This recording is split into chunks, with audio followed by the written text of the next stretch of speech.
Doctor صاحب اب یہاں پہ ایک تو نقطہ جس میں میں چاہتا ہوں آپ بھی کلام ذرا فرمائیے، کیونکہ وہ بات ظاہر ہے یہاں تشنا رہی کہ یہ انسان کو کسی موقع پر مایوس نہیں ہونا چاہیے اللہ کی رحمت سے، ایک بڑی بنیادی بات ہے۔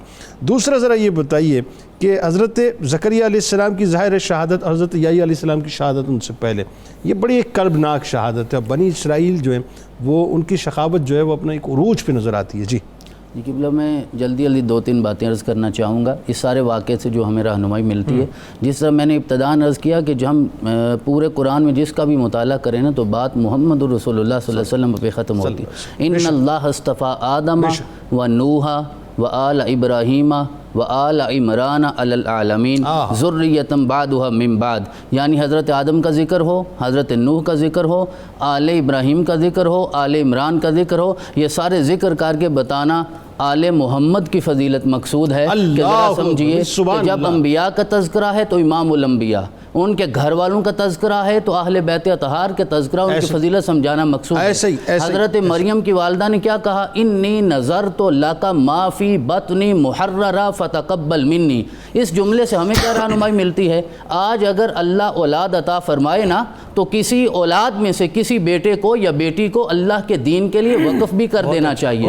ہمارے ہاں ابھی ماں کے پیٹ میں بچہ ہوتا ہے تو ہم کیا سوچتے ہیں جنید بھائی یہ ڈاکٹر بنے گا، یہ انجینئر بنے گا، یہ سائنسدان بنے گا، بھی بنانے میں کوئی حرج نہیں، لیکن پہلے اللہ کے دین کا عالم بھی تو بنائیے نا، مصطفیٰ کریم کا غلام بھی تو بنائیے نا۔ آج کے دور میں وہ لوگ موجود ہیں کہ جو اپنی اولاد کے سرہانے کھڑے ہو کے کہتے ہیں، آج کے دور میں مصطفیٰ کے غلاموں کی بات کر رہا ہوں، جو کہتے ہیں اگر یہ اللہ کے دین کی خدمت کرے گا تو قبول ہے، نہیں کرے گا تو اللہ واپس لے لے۔ لہذا ہمیں بھی یہ سوچنا ہے کہ اپنی اولاد کے لیے یہ نظر ماننا کہ اللہ کی راہ میں وقف کروں گا، پھر میرا رب کتنی برکتیں عطا فرماتا، پھر اس کے بطن سے میرا رب عیسیٰ عطا فرماتا ہے جو کلمت اللہ ہے، جو روح اللہ، اس سے بڑا اور کیا انعام ہو سکتا ہے۔ دوسری چیز وَكَفَّلَهَا زَكَرِيَّا کہ حضرت زکریا نے کفالت کی، 27 لوگ وہاں موجود تھے جو کفالت کرنا چاہتے تھے۔ حضرت زکریا کا نام بار بار نکلتا تھا، قرأت حضرت زکریا کا نام 3 بار بلکہ 10 بار ایسا ہوا آپ کا نام۔ اس کا مطلب یہ ہے اللہ کی منشا یہ تھی کہ حضرت مریم کے کفیل حضرت زکریا بنے۔ یہ جملہ یہ عرض کرنا چاہتا ہوں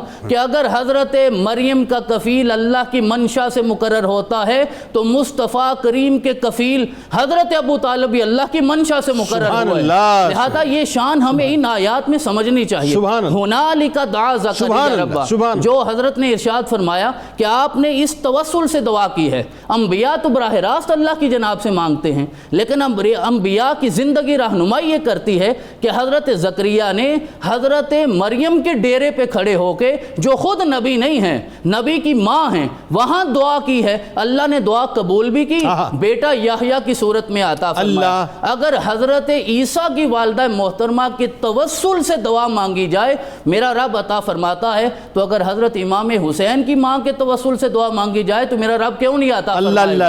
تو لہذا ہمیں مایوس نہیں ہونا جو آپ نے کہا ہے، کیونکہ اولاد کے لیے 2 ہی چیزیں ہوتی ہیں، مرد جوان ہو اور عورت بھی صحت مند ہو۔ یہاں حضرت زکریا کہتے ہیں وَقَدْ بَلَغَنِيَ الْكِبَرُ وَامْرَأَتِي عَاقِرٌ، میں تو بوڑھا ہو گیا ہوں اور میری عورت بھی بھانج ہو گئی۔ اللہ نے پھر عطا فرما کے کہا تو کہنے لگے یہ کیسے ہو گیا کہ میری تو صحت ہی ایسی نہیں ہے نہ میری بیوی کی۔ کہا وَقَدْ خَلَقْتُكَ مِن قَبْلُ لَمْ تَكُ شَيْئًا، میں نے تمہیں سے پہلے پیدا نہیں کیا، تو بھی تو کچھ نہیں تھا۔ تو وہی ہے جو عدم سے وجود عطا فرماتا ہے۔